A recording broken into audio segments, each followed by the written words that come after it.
सलाम दोस्तों, आप देख रहे हैं मधुबनी संदेश में आपके साथ शाहिद कामरान। अभी हमारी टीम मौजूद है झंझारपुर थाना क्षेत्र के ताजपुर गांव में, जहां देख सकते हैं कि यह सानिया का घर है। उसी सानिया का घर है जिसकी मौत 22 जनवरी की रात में हो जाती है। लोगों का कहना है कि उसका कत्ल किया गया है और ये भी शुबा है कि मौत से पहले उसके साथ जना बिलजब्र की गई है, इज्तिमाई असमत-दरी भी की गई है। देखिए क्या कहते हैं ये लोग। आइए हम बात करते हैं सबसे पहले सानिया की माँ से और जानते हैं कि किस तरह यह हादसा सामने दरपेश आया। कौन थी सानिया आपकी? हमारी लड़की थी। क्या मामला है बताइए आप ठीक से। हम अपनी बेटी को 2-3 साल पहले शादी किए थे। कहाँ शादी किए थे आप? लोखा मझौरा। जी जी। हम शादी करने के बाद में 6 महीना हमारे लड़की को बहुत अच्छा से रखे, बहुत अच्छा, जो चाहिए उतना अच्छा से रखे। 6 महीना के बाद हमारे साथ हर चीज़ का डिमांड करने लगा, घड़ी पैसा का, घड़ी सामान। दामाद आपका या फिर समधी आपके? उसका बाप है, उसका लड़का, दोनों मिल के। उसकी माँ भी उसमें थी। क्या नाम था उस लड़के का पता है? फिरोज। फिरोज। उसके बाप का नाम क्या था? इब्राहिम शाह। इब्राहिम शाह जी। ठीक है, मझौरा का रहने वाले? मझौरा का रहने। ठीक है, उसके बाद क्या हुआ? उसके बाद हमको बोला सोना का चेन चाहिए। हम कहलिए ठीक है, हमारे लड़की को जितना अच्छा से रखिएगा हम हर चीज़ आपको पूरा कर देंगे। उसके बाद हम शादी के बाद 30-35 हज़ार रुपया उसको दिए। हमको बोला हमको 50,000 रुपया चाहिए, हमको गाड़ी लेना है। हम बोले हम 50,000 रुपया, हमको अभी कर्जा उठा के बेटी का शादी किए, हमको कोई नहीं पैसा दे रहा है। तो बोला हमको ब्याज पर उठा के दो। हम कहले हम जिसका लिए हैं उसको भी अभी नहीं दिए तो हम कहाँ से पैसा दें। हमको 50,000 का व्यवस्था नहीं हुआ। हमको बेटी को मारपीट चालू कर दिया, गाली गजौन, घर बंद कर कर के मारते थे सब मिल के। उसकी दीदी भी, लड़का का बाप, लड़का का माँ, सब मिलके हमारी लड़की। सानिया को ससुराल में काफी दिक्कत दिया जाने लगा 6 महीना के बाद? 6 महीना के बाद फिर उसको आप ले आए यहाँ क्या? हाँ, हमारी बेटी को मार पीट के दे गए हैं। दे गए जी। उसके बाद यहाँ क्या मामला हुआ? यहाँ पर हम 6 महीना 7 महीना बेटी को रखे जी। 6-7 महीना के बाद में हमारी लड़की को फुलेश नाम का लड़का जो है लेके। क्या नाम था? फुलेश नाम का लड़का। बाप का नाम नहीं पता है? उसके राजकुमार। कहाँ का रहने वाला है वो? ताजपुर का रहने वाला है। मतलब ये आपके गांव का ही? जी। ठीक है। हाँ, हमारे गांव का है। तो आपकी बेटी को सानिया को लेकर भाग गया? सानिया को लेकर भाग गया। अच्छे। तो हम लोग को मालूम पड़ा, हम लोग इधर उधर ढूंढने नहीं मिला। रात में भागी, सुबह में हमको मालूम हुआ। हम लोग अपने दर्द याद को लेके गए, हमको मालूम पड़ा कि समस्तीपुर थाना में है। हम लोग समस्तीपुर थाना गए, थाना वाला से बातचीत करके हम अपने लड़की को, लड़का को लेके घर आते थे। वो लड़का नज़दीक आया, रोतपार में लड़का हाथ झिटक के भाग गया। हम लड़की को लेके घर आया। उस दिन से हम अपने समाजी तौर पर हम समझौता बुझौता करके हम अपने लड़की को अपने घर में रखे थे। उसके बाद जो है सो लड़का कहीं नहीं पता मिला, लड़का नहीं आया। उसके बाद साल भर की, अब 6 महीना के बाद लड़का घर आया तो हमारे लड़की को एक मोबाइल दिए थे। कौन लड़का? फुलेश।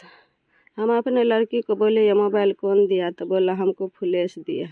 कब दिया? तो 10 दिन पहले दिया। अब अपने बेटी को जो मोबाइल दिया आपकी बेटी को, तो आपने अपने बेटी को कंट्रोल नहीं किया, काबू नहीं किया? आप माँ थी। हम बहुत कंट्रोल किए हैं। हम बेटी को कहीं नहीं जाने देती थी।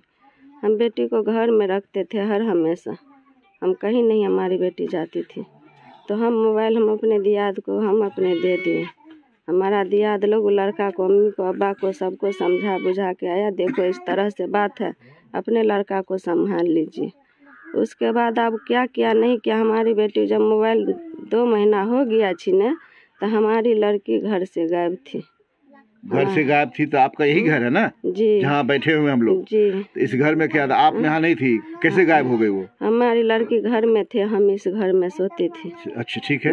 हाँ, तो रात में हम सुबह उठे तो हम अपनी लड़की को खोजे, नहीं मिला। हम अपने दियाद सबको बोले, हम लोग दियाद मिल के खोजने गए, नहीं मिला। कहीं खोजने गए थे तो वहाँ पर हमको फोन गया कि आपकी बेटी को मर्डर करके वहाँ पर फेंक दिया है। तो हम लोग से वहाँ पर हम लोग उधरे थे, तब आदमी लोग, समाज लोग गए, उसको उठा के लाए, समझे। तो क्या लग रहा है? ठीक है, आपकी बेटी का ये घर से गायब हो जाती है, मर्डर हो जाता है, तो आपको फिर आप किसी क्या पर शक नहीं है? हमको फुलेश नाम के लड़का पर, हमारी बेटी को घर से वही बुलाया होगा, बाकी हमारी बेटी को किसी से बातचीत नहीं हुआ था। पूरा समाज जानता, हमारी बेटी को कोई नहीं कहीं पर देखा जाने आते। फुलेश नाम का लड़का हमारी बेटी को घर से तो बुलाया। फुलेश की जो बात आप कर रहे हैं, जब दोनों का एक दूसरे से जान पहचान था तब ना मोबाइल दिया वो, तो फिर आप डायरेक्ट तो उसी के कहने पर गई होगी, तो मार भी वही दिया होगा। जी आपका इल्जाम यही है? जी, हमको पूरा शक उसी पर है। फिर क्या हुआ? पुलिस तो उसके बाद पुलिस वाला नहीं आया था यहाँ? पुलिस वाला आया था, पुलिस वाला पूछ पाछ बार बार आता था हमसे, बयान लेके चला, हम सारा बयान उसको बोल दिए थे। तब उसके बाद 2-4 रोज के बाद पुलिस वाला आया, हमारे घर घुस के हमारी मझली लड़की को घर में बंद करके उसको ठोठा दबा दबा के बोलती थी, आप जल्दी बोलो, तुम ही लोग मारे हैं, नहीं तो हम ऐसे करेंगे वैसे करेंगे, मतलब हम मारेंगे पीटेंगे। मतलब पुलिस वाला बोलता था। सब पुलिस घर में ढुक करके अंदर से किल्ली लगा के हमारी मझली लड़की को दबाव डालते थे। वो बच्चे लोग डर से रोने लगा। उसके बाद हमारे बड़े वाले लड़का है 8-10 साल का, उसको बोला जल्दी बोलो, नहीं तो हम पैंट में हगा देंगे, तो ही घर में सब मिल के मारे हैं, भोटी फाड़ देंगे, कपड़ा में हम लेटिंग करवा देंगे, जल्दी बोलो। बच्चे लोग रोने लगा। तब हम समाजी तौर पर समाज को बुलाए, तब उस लोग को बोला, तब उस लोग हमारे लड़का को पकड़ के ले जाता था, चलिए हम आपको, हमारे छोटा वाला दिया था उसको वहाँ पर लेके साइड में ले जाके उसको बहुत मार मारा है पुलिस वाला। तुम ही लोग मार के दिया, हम लोग नहीं मारे तो हम लोग कैसे झूठ बोल सकते हैं? मर्डर अपने औलाद को कौन हम मारता है? अपने औलाद को मार के तब हम थाना कॉल करेंगे। तो फिर थाना, उसके बाद फिर गिरफ्तारी भी हुई किसी की? वो फुलेश नाम के लड़का को ले गया था, ठीक है। 2 रोज 4 रोज रखा, उसके बाद क्या हुआ नहीं हुआ, लड़का को छोड़ दिया। अच्छा, उसके बाद आए थे हमारे ऊपर दबाव डालने के लिए, हम बेटी खातिर क्या क्या कौन नहीं आया किए। दबाव देने के लिए? फिर पुलिस वाला, थाना वाला आते वो क्या थे। कहता है आपको? वो बोला आप लोग मर्डर किए हैं, हाँ। घर ढुक ढुक के दबाव डालता है, अकेला में बच्चा को घर बंद करके पूछा जाता है। आपके शौहर कहाँ रहते हैं? हमारा शहर रूस में रहता है। रूस में रहते हैं? जी। अच्छे, तो आप क्या चाहते हैं अभी? तो ये मामला कब का है? क्या तारीख का ये मामला है? ये मामला 21 तारीख को रात में 21 हुआ। जनवरी 2024 का जी। मामला है। तो इसका रिपोर्ट वगैरह भी नहीं आया है? अभी तक कुछ खबर नहीं आया है। हम अपने लड़की को इंसाफ मांगते हैं, अभी तक इंसाफ नहीं कोई दिला रहा है। इंसाफ को नहीं दिला रहा है? जी। ठीक है। आप जानते थे सानिया को? जी जानते हैं। सानिया कैसी लड़की थी? चाल चलन बहुत कैसी अच्छी थी? थी, बहुत हाल चाल बहुत बढ़िया थी, पढ़ी लिखी थी। पढ़ी लिखी भी थी लड़की वो? जी 10वीं में थी। अच्छे। हाँ। आपको क्या लग रहा है ये जो मामला हुआ है, इस मामला में क्या लग रहा है, वो उसको कैसे इतना बड़ा मामला सामने आ गया? इतना बड़ा मामला सामने आ गया तो जो लड़की को जो मर्डर किए हैं उसको इंसाफ दिला दीजिए। अब बार बार जो लड़की वाला को दबाव डालने आता है उसको भी निर्णय कर लीजिए। ठीक है, और भी हम बात करते हैं कुछ लोगों से। क्या नाम है आपका? मोहम्मद कबीरुद्दीन सर। कबीरुद्दीन नाम आपका है। ये सानिया कौन थी आपकी? मेरी भतीजी थी। क्या है मोबाइल का मामला? आप बाहर रहते हैं, आए तो आप मोबाइल सीज किया था? जी सर, हमने बाहर रहते हैं, बाहर से आए, हमारी शादी उदी होने के बाद ये कुछ देर के बाद मोबाइल पकड़ा गया उसके माँ के हवाले। उसके माँ ने मोबाइल दिया, मेरी भतीजी की माँ ने मोबाइल दिया मेरे पास। तो मैंने कहा, पूछा उनसे, लड़की से पूछा, तो लड़की ने कहा कि वही फुलेश चौपाल जो है मैं हमको मोबाइल दिया। दरवाज़ा कैसे दिया, क्यों दिया? तो दरवाजे पे फेंक करके चला गया। और उनसे जब ये पूछताछ करने के बाद लड़के के पास पहुंचा, फुलेश चौपाल के पास, तो पूछा उनसे, तो उन्होंने शुरू में पहले बताया कि मैं नहीं किया हूं। माता पिता के सर पे हाथ दे के कहा कि मैं नहीं किया हूं। लेकिन कुछ देर के बाद वो लड़का को मैंने कहा कि अपना मोबाइल का सिम का नंबर मेरे मोबाइल में डालो और उसके फ़ोन करते हैं, कहाँ लगता है फ़ोन। तो लड़का ने कोशिश किया लेकिन नंबर नहीं निकाल पाया। और उन्होंने कहा कि थोड़ी देर के बाद वो लड़का अपने घर से थोड़ी पेशाब करने बहाने से बाहर निकला और दुकान से फेविक्विक लेकर के सिम पे चिपका दिया। और चिपकाने के बाद जब वो आया, उनको मैं ढूंढा, कहाँ गया फुलेश, कहाँ गया फुलेश। तो आया तो पूछा तो बोला मोबाइल लेके मैं गया था। मैं बोला मोबाइल दो, मोबाइल लिया तो उनसे देखा तो नेटवर्क गायब था, सिम ब्लॉक था। मैं उनको कहा कि जैसा मेरा सिम था ब्लॉक, वैसा जैसा मेरा सिम चालू था वैसा ही करके हमको दो। बहुत कोशिश होने के बाद वो नहीं दे पाया। मैं उसको खोज तलाश किया, उनको घर से बाहर निकाला। उसका जब जेब तलाश किया तो एक जेब में उसको फेविक्विक मिला।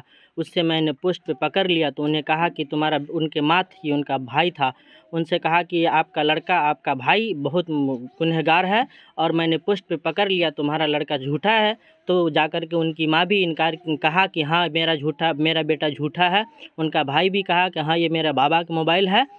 इन्होंने दिया, तब लड़का ने खुद अपने मुंह से कहा कि हाँ मैंने मोबाइल उनको दिया था। क्यों दिया था भाई? तुमको कहा गया था कोई मामला पेश करे लड़की तो तुम अपने माँ बाप को खबर करना। माँ बाप को खबर नहीं किया। हम दोस्त थे उनका, हमको बोले अपने कि हमको बताना। हमारी भतीजी भी थी, ना हमको बताया ना माँ बाप को बताया। लड़का बताया कि मेरे पास लेटर भेजा और यहाँ पे कोबी थी उनका लड़के का, तो कोबी में पानी डाल रहा था, तो बोला कि हमको मोबाइल दो, हमारा माँ बाप कुछ तुम पे अलग फलक बोल रहा है तो हम तुमको रिकॉर्ड करके देंगे, इसीलिए हमको मोबाइल दिया। मैंने मोबाइल दिया उसको।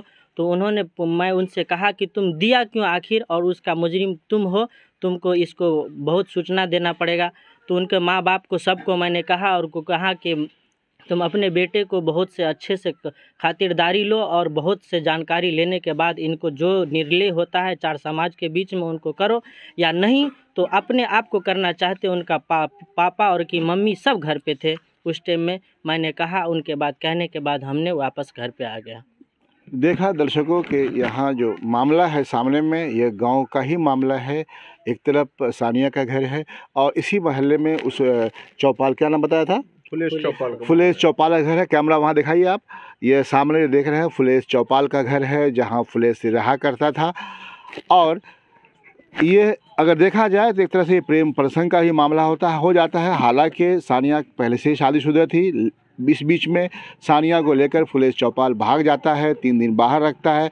फिर उसे किसी तरह पुलिस की मदद से सानिया के घर वाले को हवाले कर दिया जाता है सानिया को। लेकिन कुछ दिनों के बाद, पिछले 22 जनवरी की अगर बात की जाए तो अचानक वो घर से गायब हो जाती है। फिर सुबह में घर से 500 मीटर की दूरी पर वो लाश मिलती है। पुलिस आती है, पुलिस चौपाल को पकड़ कर ले जाती है, लेकिन कुछ ही घंटों के बाद उसे छोड़ दिया जाता है। सवाल यह पैदा होता है कि आखिरकार इस मामले में असल गुनहगार है कौन? यह बहुत बड़ा सवाल या निशान है। घर के लोगों की से अगर बात करें, जिस तरीके से बात की गई है, इन लोगों का कहना है कि पुलिस सही से अपने काम को नहीं कर रही है। अगर की होती तो अब तक जो गुनहगार था उसे गिरफ्तार कर लिया जाता।